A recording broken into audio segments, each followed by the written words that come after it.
শুরু করিতেছি মহান আল্লাহর নামে, যিনি পরম করুণাময় এবং অত্যন্ত দয়ালু। যারা ঢাকা শহরে বা যে কোনো জায়গায় ফ্ল্যাট কিনতে চান অথবা রিয়েল এস্টেটের কাছে আপনার জমি কি দিতে চান, বিল্ডিং বানানোর জন্য দিতে চান, তারা আজকে আমার এই ভিডিওটি দেখতে পারেন। কারণ আমার পিছনে যে লোকগুলা দেখতেছেন, এরা নিজের জমি রিয়েল এস্টেটের কাছে দিয়ে এখন তারা জমি তো গেছেই, নিজেরা ভাড়াটিয়া বাসায় থাকেন এবং দিন দিন তারা নিচের দিকে নামতে নামতে প্রায় পথে বসার মতো অবস্থা।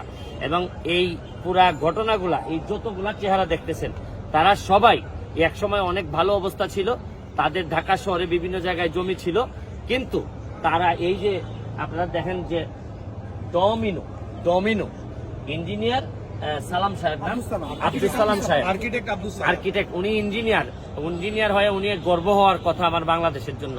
কিন্তু উনি কি করছেন, উনি সারা এই ডমিনো নাম ধারণ করে রিয়েল এস্টেট কোম্পানি করে মোটামুটি বেশিরভাগ মানুষকে পথে বসাই দিচ্ছেন। আবার ওনার ভাই কিন্তু আমাদের সংসদের একজন সংসদ সদস্য। আমি আচ্ছা, আমার যেহেতু কলিগার নামটা বললাম না, এখন এই ডমিনোর আপনাদেরকে একটু ঘটনা শোনায়। আপনারা যারা ফ্ল্যাট কিনতে চান, অনেক টাকা পয়সা রেডি করছেন, বড় বড় ফ্ল্যাটের মালিক হবেন বা রিয়েল এস্টেটকে দিয়ে অনেক ভালো কিছু করবেন, তাদেরা একটু ইন্টারভিউটা শুনে নেন। বন্ধ করে দাও।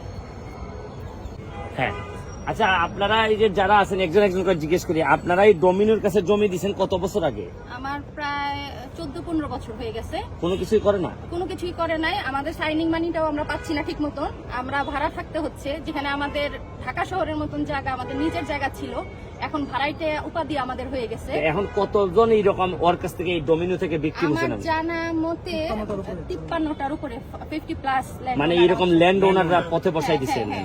আপনার কতজন? 11তে। এখন কি এই জায়গা কি এইভাবে পড়ে আছে? এইভাবে না, আমাদের তো 5টা বিল্ডিং, 5টা টাওয়ার, তো এখন 9টা ছাদ ঢালাই বাকি। কিন্তু কোনো টাকা পয়সা দেয় না? টাকা পয়সা দেয় না, দেওয়ার ছিল, কিছু চেক দিল, কিন্তু এটা বাউন্স করে। আর আপনার কি অবস্থা?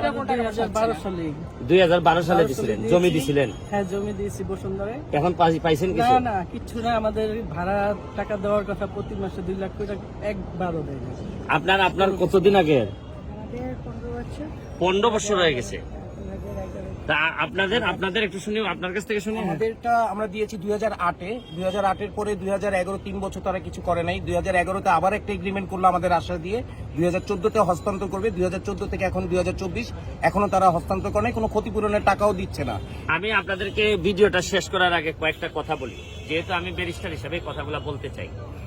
এই রিয়েল এস্টেট কোম্পানিগুলো, এদের একটা প্রোটেকশন আছে, এদের সাথে আলোচনা বা এডিআর না করে কোর্টে মামলা করা যায় না, গেল একটা। তারপরে এরা চেক দেয় কোম্পানির নামে, বাউন্স করলে পরে এরা এককভাবে কোম্পানির সাথে কুলাই উঠতে পারে না।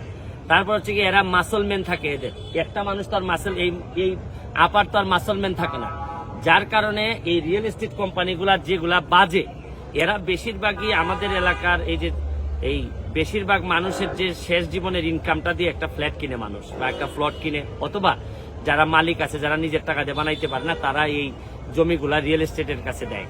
কিন্তু এটার একটা প্রকৃষ্ট উদাহরণ কিভাবে আমাদের এলাকার মানুষগুলা উচ্চবিত্ত থেকে মধ্যবিত্ত হচ্ছে। এখন আপাতত মধ্যবিত্ত, তবে অল্প দিনের মধ্যে নিম্নবিত্ত বা নিম্নবিত্ততে চলে যাবে এরা।